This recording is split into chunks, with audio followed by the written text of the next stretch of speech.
All right. Once again, good evening, everyone, and welcome to our October online genealogy class, Genealogy Databases You Can Use from Home. Before we get going, we have a couple pieces of business to take care of. We acknowledge that the Boston Public Library's Central Library stands on land that was once a water-based ecosystem, providing sustenance for the indigenous Massachusetts people, and is a place which has long served as a site of meeting and exchange among nations. We are committed to land acknowledgements for all locations at which we operate. We reaffirm this commitment to set the context for our planning. Deliberations and public engagement will take place from the spirit of welcome and respect found in our motto, free to all. So this class is being recorded, so everyone will get a link to the recording once it has been uploaded to our YouTube channel. I just want to let everyone know it might take a little while. The department that handles that is understaffed and they are very, very busy. So it might be a week or so before it's up. And for those of you who didn't get a chance to download the handout, I am popping in a link to the chat box, to the handout in the chat box right now. The chat box is open. So if you want to say hi and let us know where you're joining us from, feel free. I will have plenty of time for questions after the presentation. And if anyone has any technical issues, please feel free to type it in the chat box. In addition to the recording, everyone will be getting a link to download the handout as well as my slides and the chat transcript. So if you miss anything, either in one of my slides or in the chat transcript, you don't have to worry, you will be getting all the information. So you don't need to worry about writing everything down.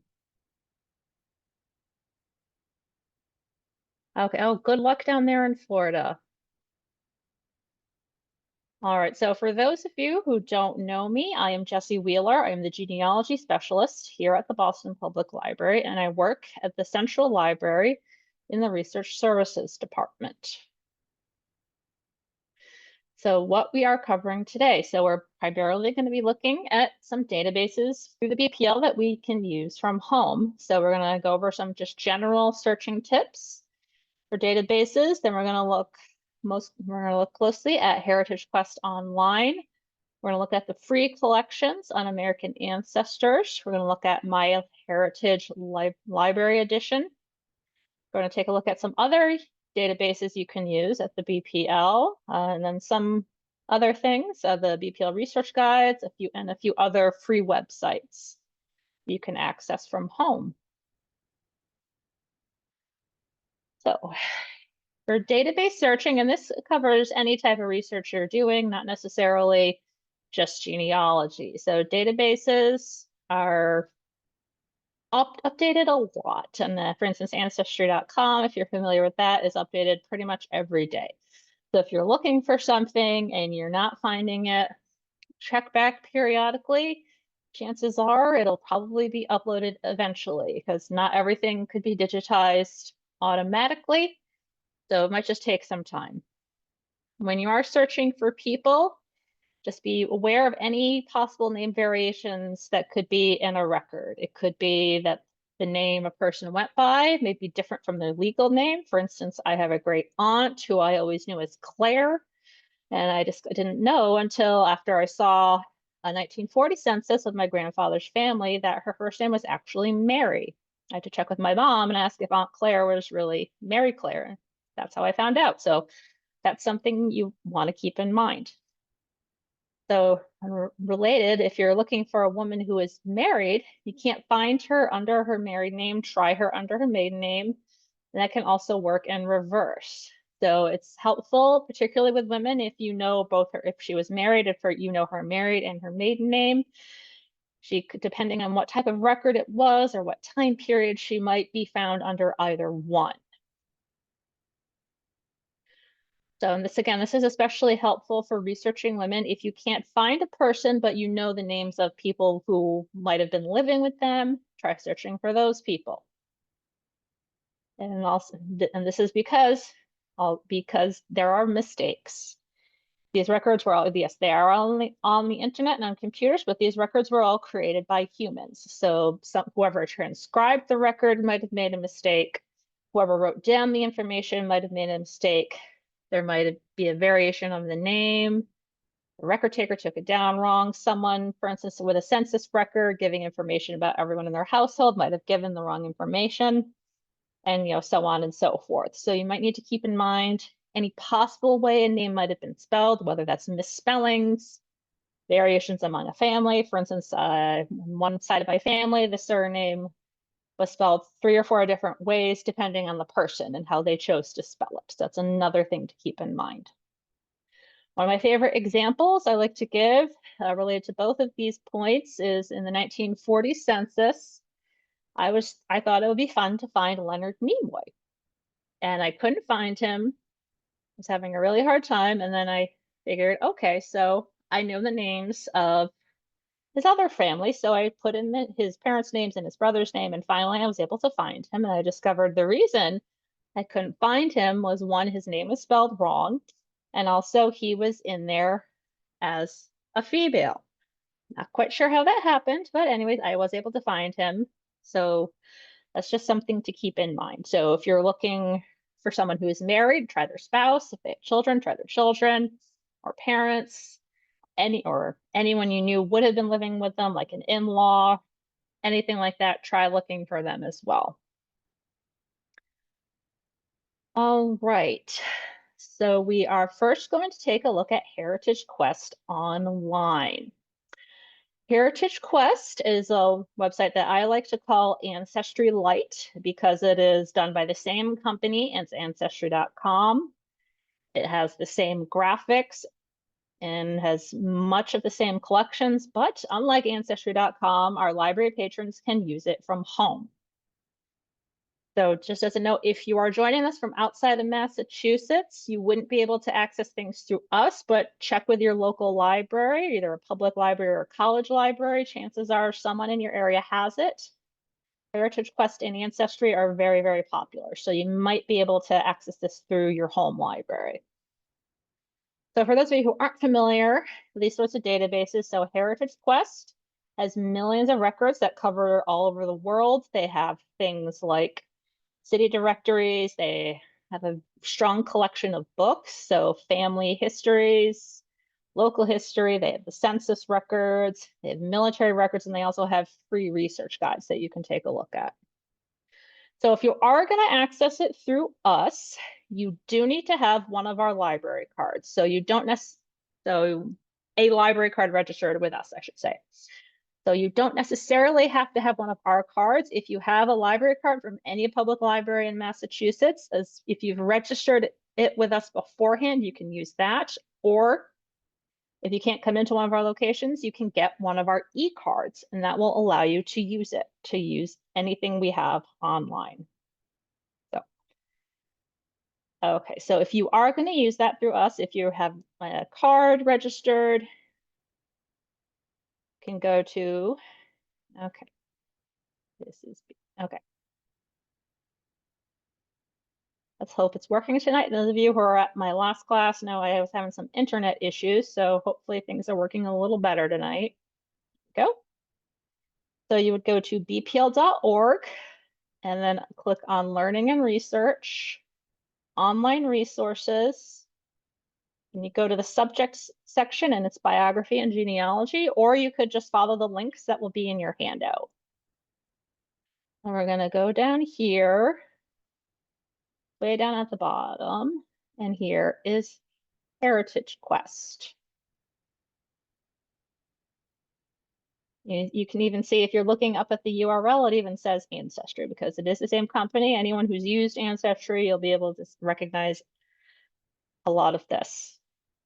So that's how you would get into it. And it will ask you for your library card and PIN. So there is a lot of overlap with Ancestry.com, but it is not exactly the same. It has a similar interface, but there are some differences. The main difference, which I personally find a little cumbersome, is you can't search multiple collections. You can only search one at a time. On Ancestry, you can just pop in a name and it'll search all its collections if you wanted to do a search that way. In Heritage Quest, you have to pick a particular collection. It also, because it is, you can use it from home, it doesn't have quite as many collections, but it does have some of the more commonly used things. The census records are a big one, and the city directories are another big one. So it does have some of the most widely used collections. It does have a higher emphasis on books and things like that. Like I said, they have a very strong collection on family histories. Another big difference is there are no family trees. Even if you were to get an individual subscription, that's not something they have. Their primary focus of this site is to just do some research and save records. Whoops. All right, so now we're going to take a look at that. Okay. There we go. Okay, so let's pop back on over to my browser. Okay. So this is Heritage Quest. So for example, when you click on search up here, there isn't a way to just type in your search. You have to pick something. It won't let you do all of them. So for instance, if you wanted to look through the census, you'd click on the census. If you want to look at city directory, you click on that, and so on and so forth. And these are the collections that they have, the main ones. So you can see they don't have quite as much. But let's take a look at the census. Let's say we want to look through here. So you click on census.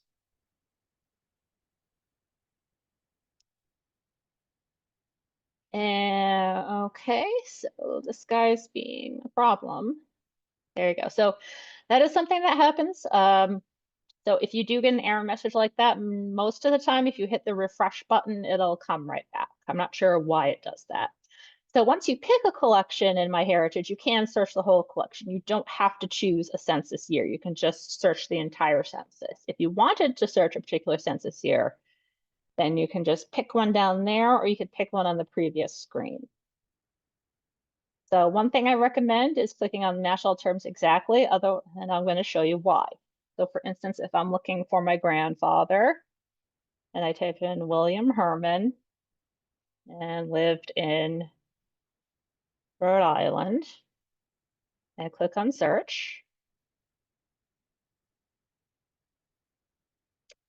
it has over 30,000 results. So almost 35,000 results. That's way too many results to look through. So what we're going to do, we're going to edit and click on match all terms exactly. So it'll only find William and William Herman. So let's see. We click on that. And now it's down to 18. So you can see right there, that's what I highly recommend. If you want to do it the other way, there's definitely some cases where that's useful, but it's usually can be a little cumbersome. So here we go. We have some results. So let's see, okay. So this one, as I said, this one I know is him. So we're gonna look at the 1940 census. And once you get to this point, it's pretty much exactly like using ancestry.com if you've ever used that. So they'll have a transcription here, and this is true for most of the records. They'll have a transcription here, so you can take a look at it. You can see here, there's Mary, there's my Aunt Claire. But I always highly recommend if they have the original image here, click on that to look at that. It will, what's in the transcription is not everything that's in the record. By the way, this is actually my grandfather's father, not my grandfather. They liked the name William. So, but like I said, I always recommend click on the original image. You click on that and it'll open it up.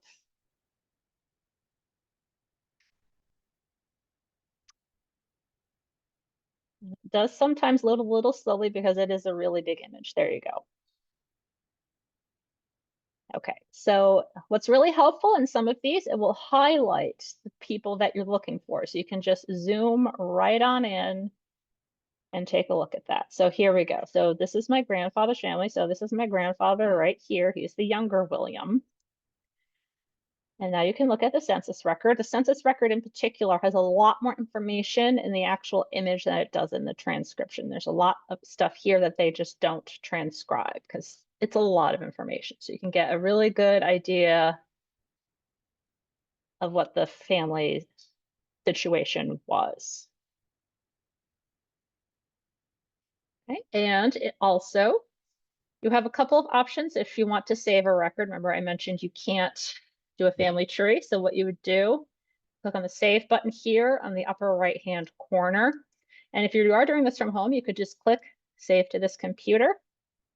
And depending on how your computer is set up, it'll either just automatically download and go into your download folder like mine is, or it'll ask you to, oh, there we go. Okay, so it'll open up this window and you can type in a file name. So let's say I want to do census 1940 grandpa. So we'll click on save, and now you have a copy of the record. Your other option, if for instance, if you're working on a computer that's not yours, you could also go back over here, click send image home, type in your email address. So I'm gonna do my work email.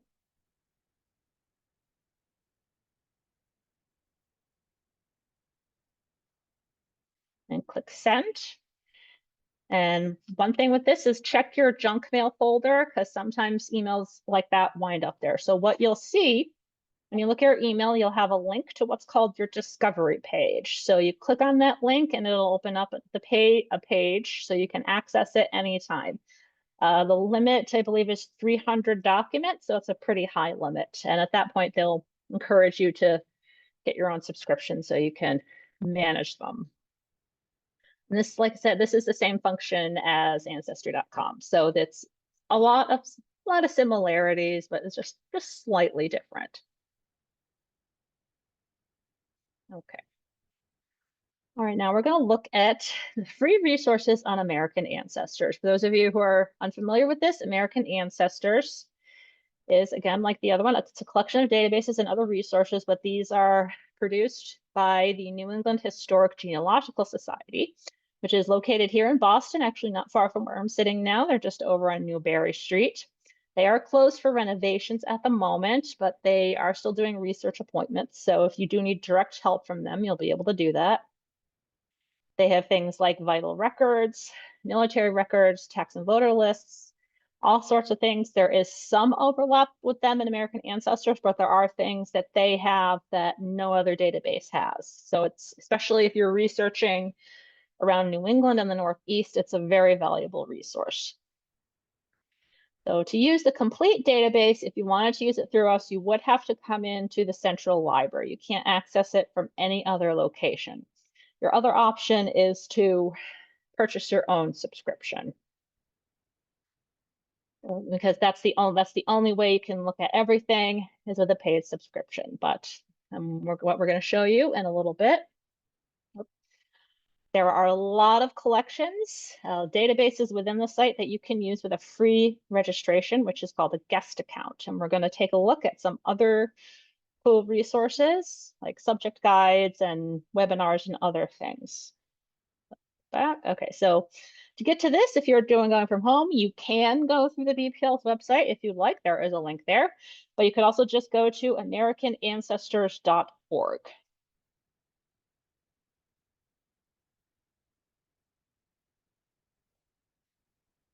Okay, so because I'm in the library, I would be able to, I am technically able to see everything, but we're going to pretend that I'm not. We're going to pretend I'm home.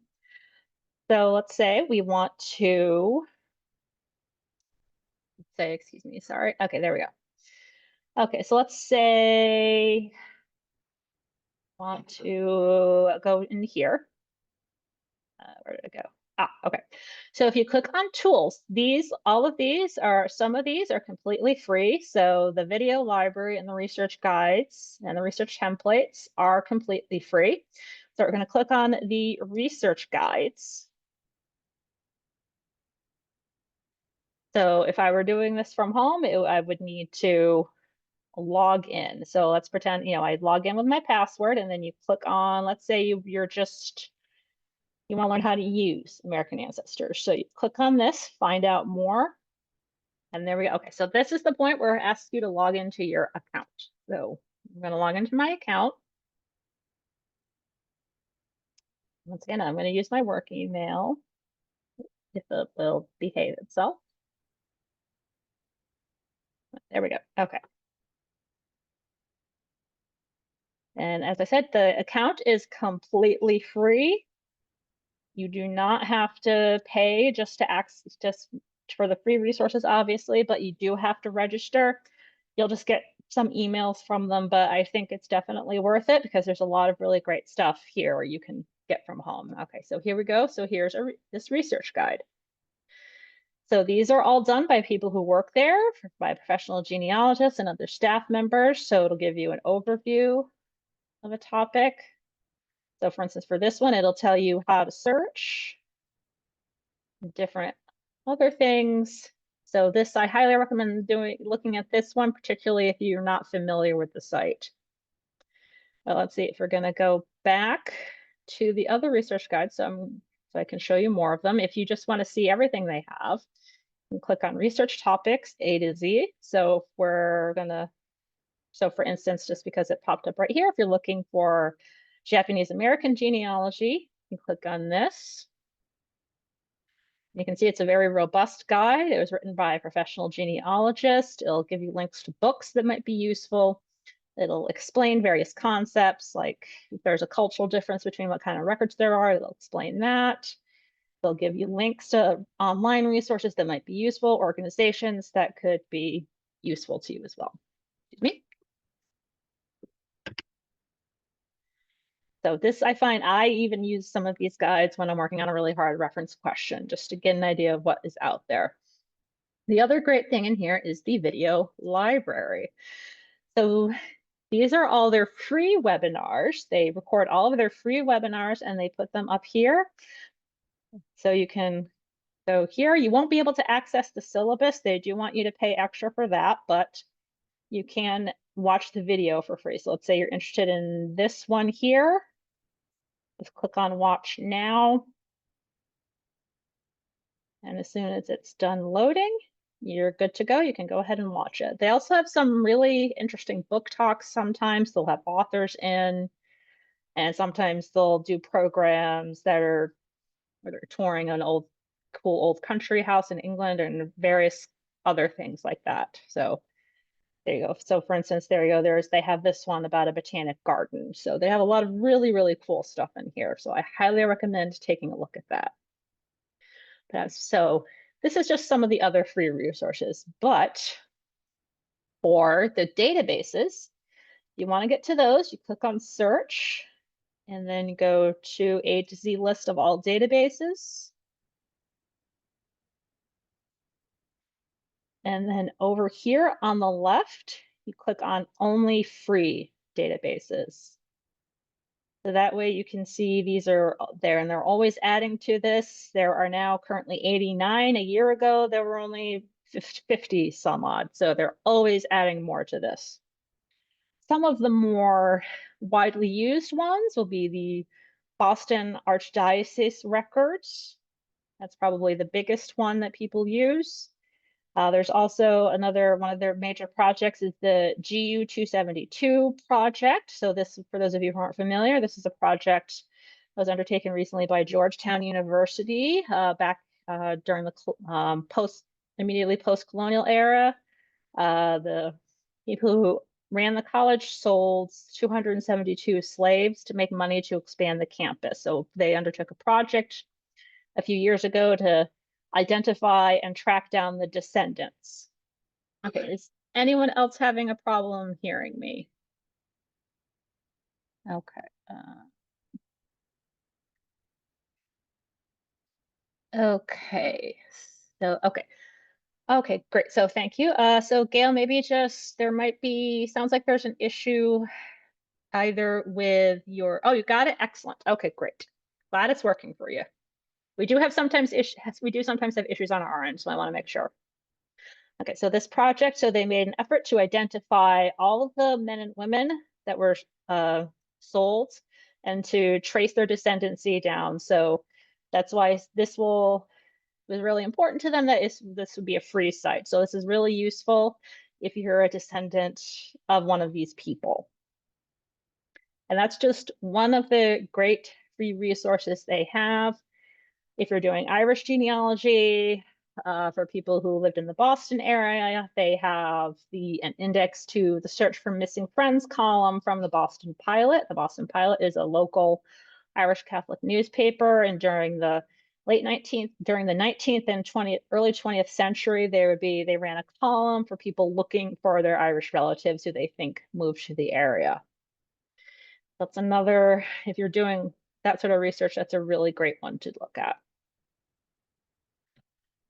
Okay, so now we're going to take a look at My Heritage Library Edition. So this is one of our newer ones.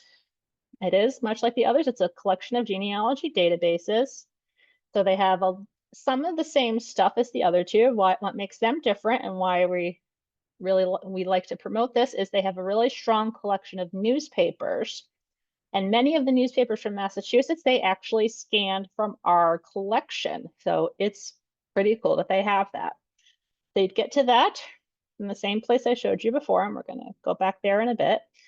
It is a little tricky, and I am going to show you some examples of this. It is a very finicky search, which is why I like to go over it with folks. It's worth the effort, though, because they have a lot of really great stuff. So we're going to talk about, so advanced search, you don't have, unlike ancestry.com, they don't have one button you can click just to match everything. You have to pick it for each field. There is a keyword search function, but it does not always work. So if you're looking for an event or a place as opposed to a person, what I usually try to do is split it into keywords and use the name fields. So I'm going to show you an example of that. Also, printing can be a little tricky, and we're going to show you that. If you click on print directly, it'll only print the transcription, so you have to do a couple more clicks to print the actual record.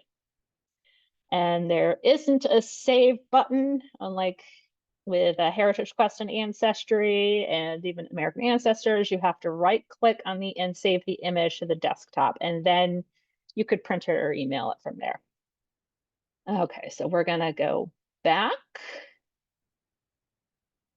to the browser here. There we go. Okay, so once again, to get to that, you go to bpl.org.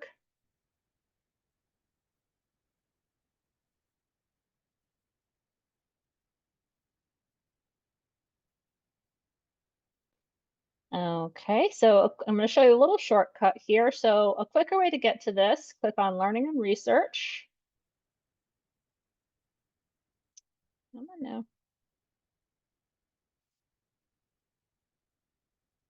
And click on Genealogy, and it'll take you to the genealogy page, or you could just go to bpl.org/genealogy. And once again, there's links to all of these in your handout. You can scroll down here and it's the first database listed. So at this point, if you're doing it from home, this is the point where you would have to type in your card and your PIN. And once you do that, you'll get taken to this page. So you have to click on My Heritage Library Edition there. Okay, so this is the default. So like Ancestry and Heritage Quest, you can search everything at once if you want to. Oh, they fixed it recently. Okay, that's good. Okay, so you can do exact search, but I will say it's a little, like I said, it's a little finicky, a little glitchy, which is unfortunate because there's a lot of great stuff in there. But let's say I want to do a search for my grandfather again. Okay, so this is generally how I do things with people. So we'll do click on search. And over on the left here, you can limit it. You can see here they have birth, death, and marriage records, yearbooks, things in census. Everyone has a census. So but if we're going to want to focus on newspapers. So we're going to click on that. Then over here, let's say we're going to do Massachusetts newspapers. And then you can restrict it to a specific newspaper. You can restrict it to a year. So let's do, just for the heck of it, 1963. I can tell you none of these are my grandfather because I've done this search before, but it's still, I think, useful. So let's say, so here you'll have the Clinton Daily Item. That's one of the ones they scanned from us. And they have a different edition of the Boston Globe that's available in the other database. So that's a pretty cool that we have that. So let's just pretend that this is the record I want. So we're going to click on this. So it will open up the record, and you can zoom in and it should have highlighted the result for you. So you can find it here. There you go. It's highlighted in purple. So we're going to zoom on in. Okay, so you can see here, this is, okay, so this is not exactly who I was looking for, but let's pretend it was just so I can show you how it works. So let's say you wanted to save this record. So you're going to right click here, click Save Image As. Okay, so we're going to save it right there. All right, so we're going to take a look. You all can see what it looks like. Get to my desktop. Oh, there we go. Okay.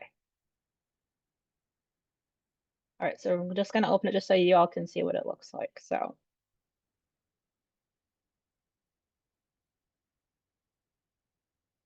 there you go. So it will download the whole page, but it won't have the highlight. But you will get the whole page. Even if you're zoomed in, it will download the whole image for you. All right, so let's say you wanted to try to print it. I personally would recommend saving the image and then printing it from your own computer. It's a little easier, but if you're using someone else's computer, something like that. So if you want to print it, you need to click on this button right here in the upper right-hand corner. It's a little white box that has two black lines in it. So you're going to click on that. So this will open up to what they call full screen. So then you can see there is a printer icon. So if you wanted to print directly from the website, that's where you would do it from. So then you click from there. And then you can either click Save as PDF. And we just got a new printer recently and mine isn't hooked up, so I can't show you that, where you take your printer and then you can go ahead and print. All right, so that's just, that's generally, there we go. Okay, well, let's get back to where we were.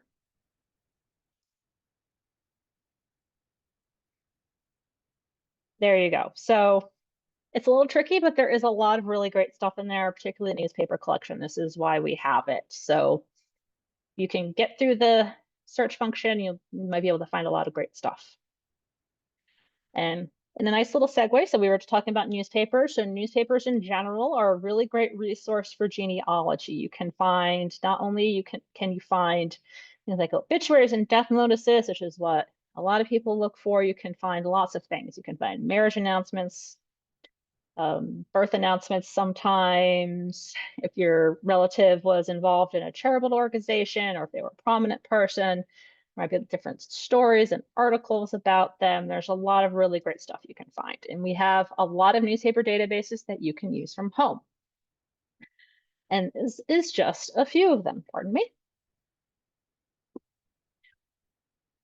So we're not going to look at all of these because we'd be here all night. We're just going to look at a couple of these. So these are some of the most widely used ones that we have. The first one I'm going to show you is 19th century newspapers. So to get to these, again, we're going to go back to our browser here. Going to go to bpl.org.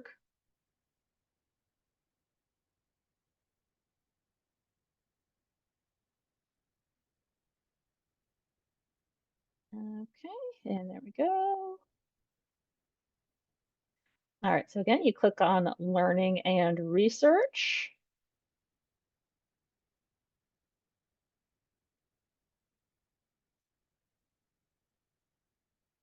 If it's going to cooperate with me, perhaps. I apologize, it's loading a little slow. There we go. Okay, so then online resources. Then over here, you'd see the by format tile, then you click on newspapers. All right, so we have lots and lots of newspaper databases you can look at. So if you want to read current news, you can do that, but we're here for the historical papers. So I'm going to scroll down here. The big one that a lot of people use is the Boston Globe. So right now, actually, I think they're up to 1993. So they have it from 1872 to 1992. at 1993. They just uploaded 93. Yeah, it's down there. So again, when you click on the link, at that point, it'll ask you for your card number and your PIN, and then it'll take you here. What I always recommend is going to advanced search. Because if you have a good idea of the date that you want, you click on all dates. You can pick a specific date. All you need to put in is a year. So if you want to see how many articles there were about something in a particular year, you can do that. If you do know the specific date of an article, you can do that. You can also do a specific date range. So if you want to look for a few years worth of things or a few months, that's what you would do there. So let's just say I am looking at 1924, and I want to look for, let's see what was going on then. Okay, John Fitzgerald. Okay, so we're going to see what was going on there. Okay, so I just figured that was a pretty common name. So let's say one of the reasons why we like these, so we have a lot of databases through this vendor. It's fairly easy to use, but what's also pretty cool is, let's look at this. So you click on the title of the article and it'll open up in another window for you. Okay, and it's being a little slow. There we are. And you can see an image of how it looked, or how it looked. So you'll get the actual text as it appeared. So one thing to keep in mind, the copy will only be as good as what they had. So at this point, you're looking at a copy of a copy. If the newspaper was already faded by the time it made it to film, it's only going to look so good. So that's something to keep in mind. Generally speaking, you'll get better quality the more recent it is, once they had developed technology to do it. So you can look at the article there. And if you go up here, you see the little printer icon. If you want to print it, you can print it from there. So that's just very quickly the Boston Globe. We have other databases that are like the Boston Globe. You search them pretty much the same way. We have the New York Times, the Irish Times, and the Jewish Advocate. So those are done by the same company. So they look exactly like the Globe database. So the search function works the same way. So if you scroll down here, we're going to take a look at 19th century US newspapers. That covers the entire country. And we have it because it has a lot of really great Massachusetts newspapers, mostly from Boston, but there is also the Lowell Daily Citizen. So this is especially helpful if you're looking for something in the Globe that if you're looking for something that happened in Boston that happened before 1872. The Globe did not start until 1872. So if you're looking for something before that, you need to look at other newspapers. So again, I always recommend you go into advanced search.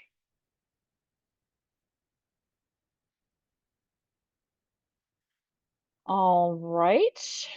So then you can limit it to date. Again, that works pretty much the same as the other one. If you want to pick a specific date, click on. You can do a range. But let's just say I want to look up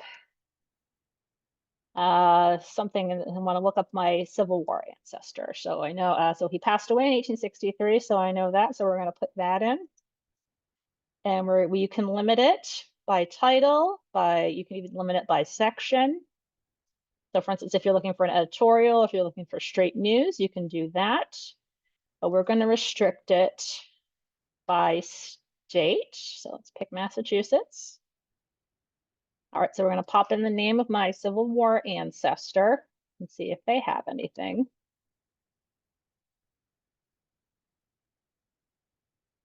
Okay, so they don't have anything for him, which the reason, so that's another thing to keep in mind, is the location of where your person is. So my ancestor was from Western Massachusetts. They don't have any newspapers in here that covered Western Massachusetts. And the Boston newspapers apparently didn't cover his death. So that's one thing to keep in mind. So if you do come up with this, just don't click on the back button, click on revise search. If you just click on the back button, it'll cause all sorts of chaos.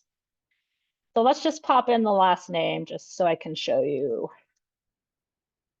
who it is. And I will say Wheeler's a pretty common name, so not necessarily everyone in here is going to be related to me, but some of them are. Okay, there we go. So why I really like this one, it's a very handy feature, it has this button here called Keyword Preview. So you click on that and it'll load this little box below. So it'll load up your highlighted results so you can tell, is this even the right person or is this the right article? So it'll give you a preview of what it is so you don't have to take the time of opening up every article and going back and forth. You can just click hide preview and keyword preview. So you can see, oh, this, so if I want to take a look at this, say, oh, this is the one I wanted. I didn't want that other one. So now you click on the link here.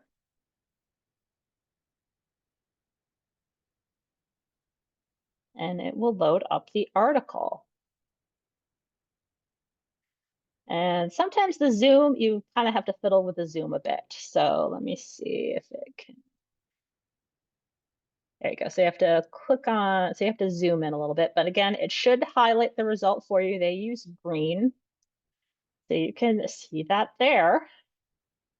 And if you wanted to download or print, those are up there. You can also email it to yourself or do so those are your options for that. Once again, this is very useful for other 19th century things, and that covers all over the country. It's not just Boston. Because the other one I want to show you that I think we have time for is Newspaper Archive. This is the other big one that we have. It does cover the whole country, but we only have access to the northeastern United States. So once again, I recommend you go to Advanced Search. Okay, so they recently redesigned here, so I'm still getting used to this. So let's say again, I wanted to search for my Civil War ancestor, and this does have coverage of Western Massachusetts. So I should be able to find something in there. So we're going to do Massachusetts. So let's just do that. And we're going to narrow it down by year. I'm going to go back to, where did you go? 1863. So let's see what comes up. There we go. Okay. So now we're gonna click on the image, it'll open it. It doesn't give you as much of a transcription as some other resources. Excuse me. It will open it up in a separate page, and again, it will highlight the results for you. Your zoom is up here. Here, and yes, this is my Civil War ancestor. So what this is, which I talk more about in some of my other classes, one great thing that you can find in newspapers, particularly if you're researching an ancestor who was in the military, is a lot of newspapers, if there was a unit from their area, they would cover what they were doing. So this right here is a list of invalid soldiers that were traveling up from New Orleans. So these were a few units from Massachusetts. So this right here, so my ancestor served in 49th Mass Volunteer Infantry in Company B. So he was one of the people he was actually ill, I can say that. He actually passed away not long after he got back home.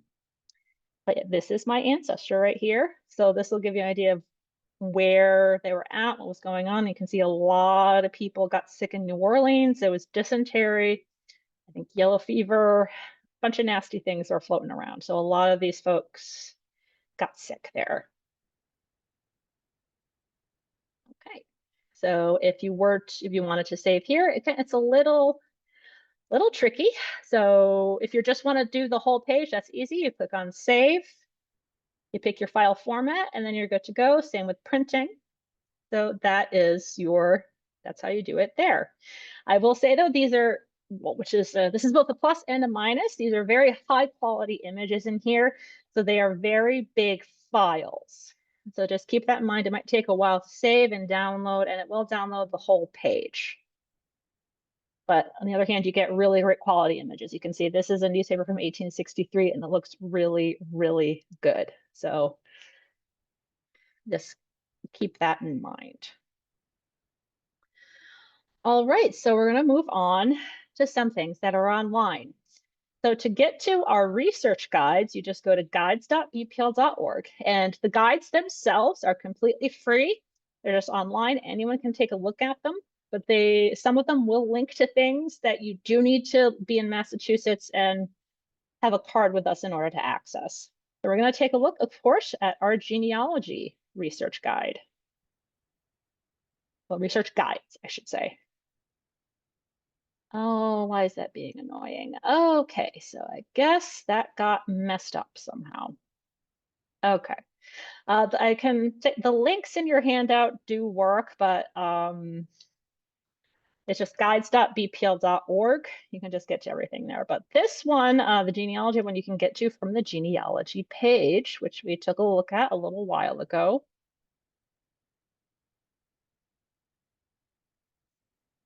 Okay, come on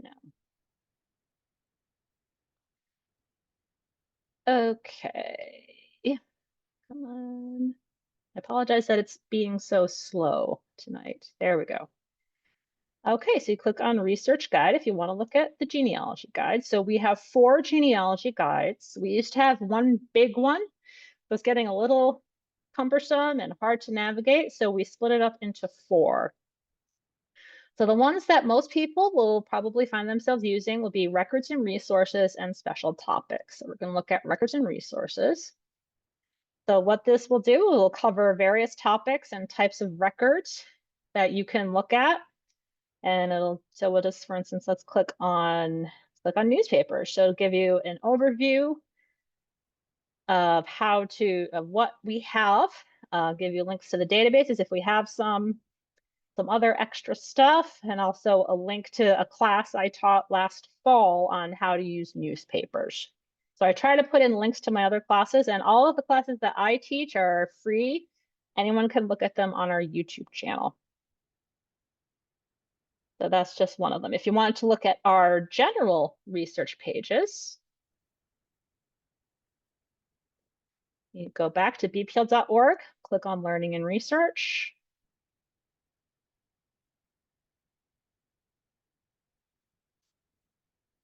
Okay, and then Research Guides. So the default is it will group it by subject. And so if you want to see the genealogy related ones, you can click on that, or you can just click on All Guides. So these are some things that we've tagged. These were not all mine. I'm only responsible for the ones that say genealogy, but these are also some things that we have found that are useful. So for instance, if you wanted to look at historical address research, you can click on that one right there.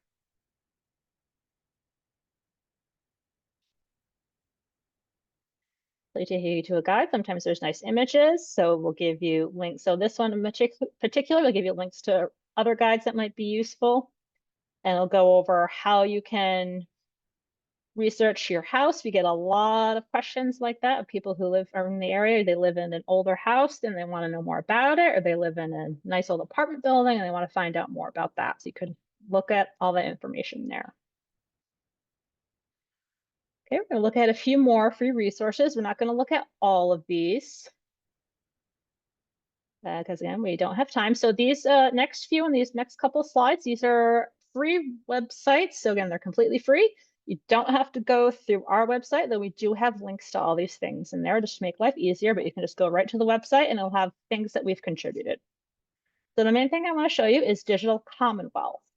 So this is a statewide resource that has contributions from libraries, historical societies, and other institutions from all over Massachusetts. So this is our collection here. So you can see it. Look, these are just some other things. We have some newspapers in here. We have big collections of photographs, prints, posters, maps, lots of really cool stuff in here. My favorite one though is this here, Boston Pictorial Archive. So this is another one that can be useful to folks, particularly if you're researching a building here, as it has lots of pictures of old buildings in Boston. You can see this. So you can do a search, but you can just browse and see what we have, or you can do a search for a specific address or street or neighborhood. Again, this is not just us. There are lots of places from all over the state that have contributions that you can take a look at.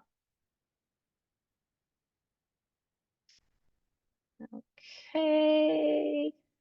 All right. So these are some other free websites that I really, really like for doing genealogy research. One thing that this is particularly true if you're researching someone who lived in Boston in the colonial era. It's called the Boston Historic Burying Ground Initiative. So this is something that is organized by the city. It's only the historic cemeteries. They have a database of all the historic cemeteries. So that will be here. You can see. So the big ones that people look at are the Granary and King's Chapel, but they also have the Dorchester North and South Burying Grounds, Copp's Hill, and all that. So we're just going to take a look at the Granary. So back in the 1980s, the city hired a bunch of interns from colleges to transcribe the legible headstones in all these cemeteries. So you'll have the person's name and date and the plot location. Again, this is just stuff that was still legible at the time. This is particularly useful if the person you're looking for was buried somewhere and their headstone is no longer legible. You can still figure out where they were. And yeah, so you can see the things that don't have a date, that's probably because they couldn't read the date anymore by the time they got to it. Because back in the colonial era, they used slate, they used really soft stone that wore out really quickly in the New England weather. Okay, another website that I really personally like is Cindy's List. It's basically, if those of you who are like me, who are old enough to remember Yahoo directory, it's basically like that. It's a collection of links on various subjects. And so you can do it so you can search for the subjects. So let's see, click on categories over here. And these are all related to genealogy. You can look at all of them, or let's say you want to look at genealogy for Australia. So you'd click on that and it'll have a link to subcategories. So let's say you're looking for cemeteries, and they'll have, if you want to pick a province or state, or you can just look through here and see what they have. I will say though, Cindy is one person, so she does all this by herself. So there might be some broken links every now and then if you look at it. And she also marks whether or not they're free. Okay, so the last one we're going to talk about here is Family Search. Family Search is another very big genealogy database, but the thing with them is everything is free. You do not have to pay for any subscriptions to access their resources. You just have to register for an account and you'll get some email from them. The other cool thing about them is they do have a conference every year called Roots Tech. There is an in-person component, but they also have an online component, which is free. So if you want to look at videos about various topics, they have a lot of videos for beginners. It's completely free. You just have to register. So you want to do that. So let me see, where is the login? So there we go. So you click on sign in. And once again, I'm going to sign in just so I can show you. You can only do a limited amount of searching without signing in. At some point, it will ask you to create an account. I'm going to log in here.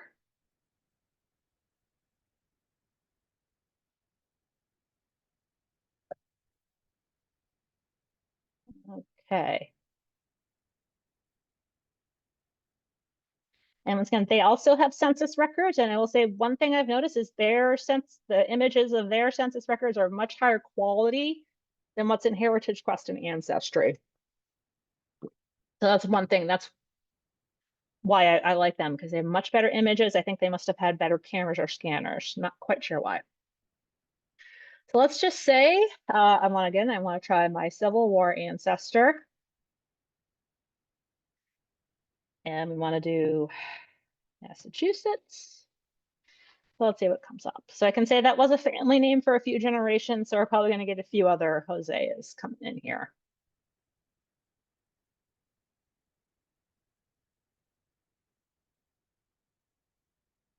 Okay, there we go. So this is one of my great uncle. This is my great uncle here. My two times great uncle. I'm not sure. This person, right? I am related to this person here. You can see here. So it has, I believe that, yeah. So it has vital records. So this is his baptism record. And it has a birth record. And here we go. We have a census record from 1920. So we're going to click on his name here. And one function that they have that is similar to Ancestry.com, you can do a family tree. There we are. So much like Heritage Quest and Ancestry, it'll have a transcript in the middle here that you can look at.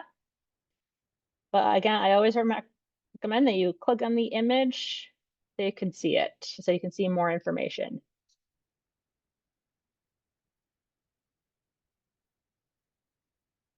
Right here, if you do have a family tree here, you can just click on this paperclip thing here and attach it to your family tree. I don't have my family tree set up in here, so I can't do that.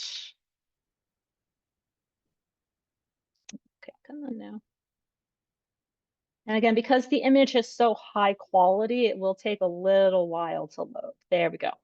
The downside with them is they do not highlight the person you're looking for. So you do have to do a little bit of hunting to find them. So let's see if we can find. There we are. There's the Wheelers. Okay, so you can see here. So this is my great grandfather here, my great grandmother, my great uncle, and this is my paternal grandfather right here. So there you go. Yeah, okay, that's right. Susan mentioned an important point. So one thing to keep in mind is the tree that you're doing here is a what they call the world tree. So everything you put on there is public. It's not like with Ancestry, you have the option to keep it private. With most other genealogy websites like that, you can keep it private. You can't do that in a family search. The point is they want a family tree of the entire world. So that's just something to keep in mind. This is partially why I haven't contributed to that at all. I'd like to keep that off there for my own reasons. So like you can see, I don't know if you remember from looking at it before, but this is very high quality. This is much higher quality than the images on Ancestry. So especially for folks who can't come in here, I always recommend that they look at census records here. It's free and it's easier to get to. Census records are available all over the place because they're public record. So if you're just looking for census records, I would say go to Family Search. All right, so that concludes my slides. So we have plenty of time for questions. So I think we already got a couple earlier. So let's see. All right. Okay. Okay, so yeah, so Terry was asking, do you need a Boston Library card to access the databases exclusive to the Boston Library, i.e. the BPL research guide? So the research guides are not databases, they're just free open websites, but they do link to some resources that you will need a library card for. So Carrie has a useful tip. So she says, I find the snipping tool, which most computers have, to be helpful when collecting newspaper information. You can just clip just the section you want. And often you can highlight and crop. So that's true. All of those functions work a little differently in each database and also on your computer. So that's why I didn't show that to you. But if you have some facility with computers, that's definitely a useful tool. I do that a lot when I don't feel like downloading the whole page and I just need a little paragraph. I do that a lot. It's really manageable, especially if what you're looking for fits on one screen. So yes, thank you, Carrie. All right. So Susan has pointed out downloaded images have better quality than screenshots. That is true because you're not getting the full image, basically. If you do a downloaded image, if you need high quality image, so for instance, if you're building a nice family tree or if you have trouble reading and you need a high quality image, I definitely recommend downloading as opposed to doing the screenshots. But if you just need the information and it doesn't matter how clear the text is, if you can read it and you just want the information, then screenshots are a good way to go. Okay, so Marsha's asking, I have a BPL card, but don't recall where I stored that information and don't recall having a PIN. How can I access that information? So send us an email to ask@bpl.org right up there and to let us know what email address you used to register, and we can look that up for you and we can get back to you with that and we will reset your PIN for you.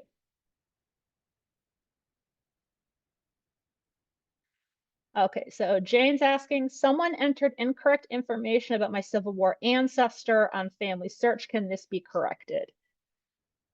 So, like I said, I don't use that function, so I'm not sure about that. I know I have heard about people having trouble trying to get rid of incorrect information. It does happen. That's partially why I don't contribute at all because it just, I know, it's just a mess over there, in my opinion. But think that's something you'd need to contact the site administrators about to see what procedures they want you to follow. Okay, so Gabby's asking, would you say Ancestry with newspapers.com cover the most information?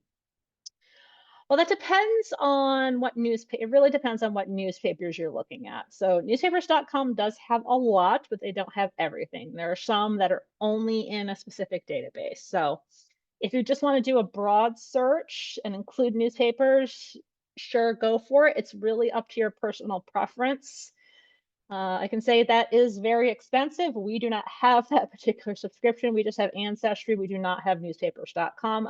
Newspapers.com is pretty great, but it is just so expensive. That's why we do not have it.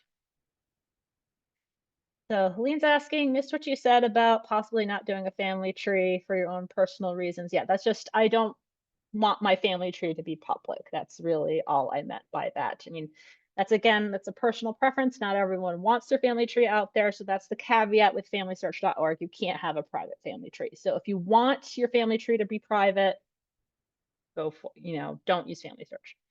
Oh, okay, great. So Pamela is saying for family search records, it can be edited if the record is on your tree. So, okay, so I guess you can do that and you can leave a note. Okay, that's good information to have. Thank you, folks. Okay, that's great. Thank you for correcting me. Like I said, I don't use that function, so I'm not quite as familiar with it. Okay. Okay, and Pam, so this is also a good note. So Pamela's saying volunteers are entering that data from record. Living folks' records are not added. That is true. All right, so like I said, I use this mostly for searching and then I save it elsewhere. But if you want to, again, that's just me personally. If that works for you, go for it. And they also have a lot of guides on their website, so it can tell you how to use all these things. Okay, so Helene's asking, what site do you recommend if you're trying to tie an ancestor who immigrated from, okay, so I think you're asking if how to look for immigration records. I think that's what you're asking. Russia, okay. So it depends on what you're looking for. I will say that might be something that you might have to go to regular ancestry.com for because they're going to have much more in the way of immigration records and Heritage Quest. But if Heritage Quest does have a good amount of immigration records, so I would try them first. But ancestry.com does have a lot more. Like they'll also have naturalization records and things like that. But definitely start with Heritage Quest just because everything's kind of in one place. You don't have to bounce back and forth between other databases because they have immigration records and census records. So if you're doing all this from home, I would do Heritage Quest and maybe also Family Search because I just looked for New England, I just looked for Massachusetts, but they have things from all over the world. Okay, so Carrie's asking, does anyone know if BPL or another source has access to Boston Beacon or the Dorchester Beacon? I know My Heritage has a publication in their old newspapers, but they are expensive. So we have those on microfilm. I don't believe if they were scanned, they weren't scanned from our collection because part of our agreement was everything that was scanned from ours is on the version of the site we have access to. I don't know who scanned those, but we do have those on microfilm. So you can always feel free to, if you're looking for something specific in one of those, you can send us an email and we can usually scan it and email it to you. And yes, old newspapers is very expensive. That's why we do not have that. So for those of you who don't know, MyHeritage has a associated site that they, I think early this year or late last year, called Old Newspapers, that has a different newspaper collection. It's a bit more extensive, but it's very, very expensive, so we do not have it. So Gabby's asking, do you know much about using Fulton history? So Fulton history is an odd thing. Let me just show you all what that is. It's a really weird site. One good thing about it though is if there's a newspaper on there, it will show up in a Google search. So I've never actually used the search function on here. I've just kind of stumbled into it on Google. So that is one cool thing about it. Well, just for the hay of it, let's see.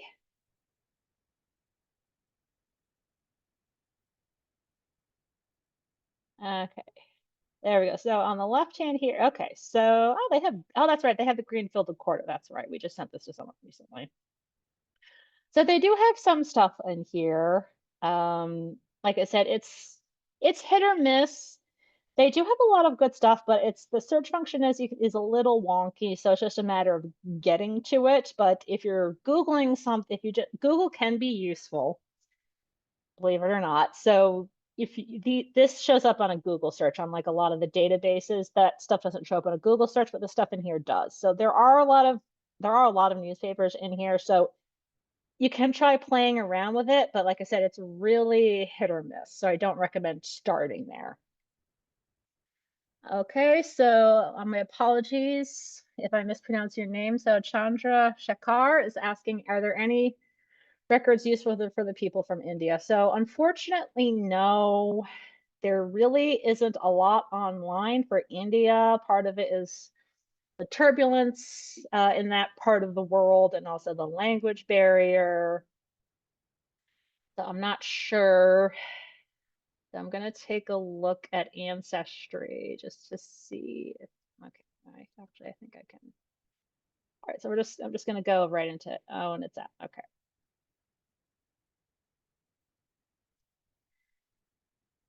So, okay. Okay, yes. So while I'm looking for that, so Susan has a good tip about looking at the Family Search Wiki. They do have a really great website and it does link to other things. It's not just them, but it is also useful to figuring them out because it's so expansive. Okay.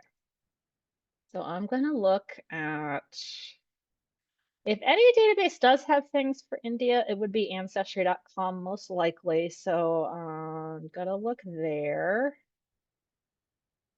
And it is, okay. That's not what I wanted to do. Okay.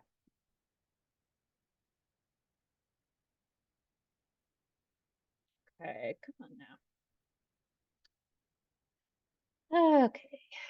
We're being, there we go. Okay, that's what I want. Okay. So what I'm doing is going to ancestry.com. So we're gonna, let's see. Okay, so let's click on, so we're gonna click on the search button and come on now. Okay, there we go. So if you click on explore by location, then we're going to click on Asia, click on India. So let's see what they have. Yeah, so you can see they don't have a heck of a lot. It looks to me just by a quick glance that a lot of it are UK and United States based records, because most of this it looks like is from the British occupation era, from the colonial era. So okay. Okay, so Susan has helpfully posted a link to things from familysearch.org. So we're going to take a look at that. Thank you, Susan.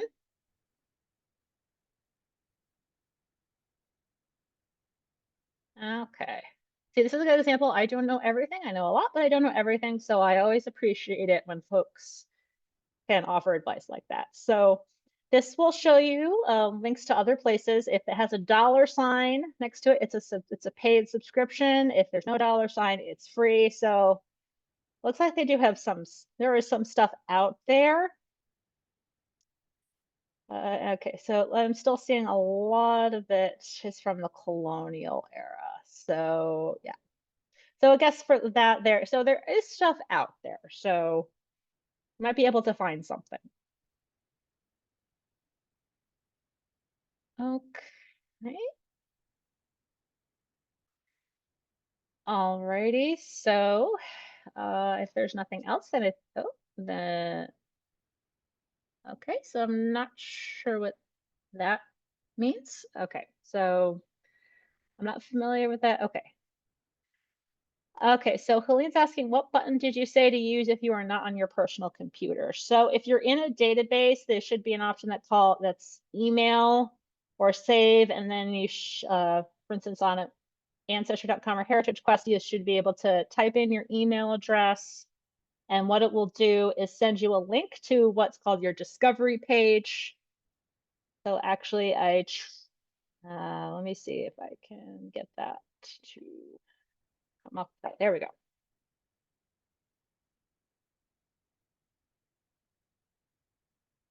Okay. All right. So we're just gonna pull something randomly just so you can see what it looks like. Okay. So, um, I'm gonna do another family name. Let's do Massachusetts. Let's see.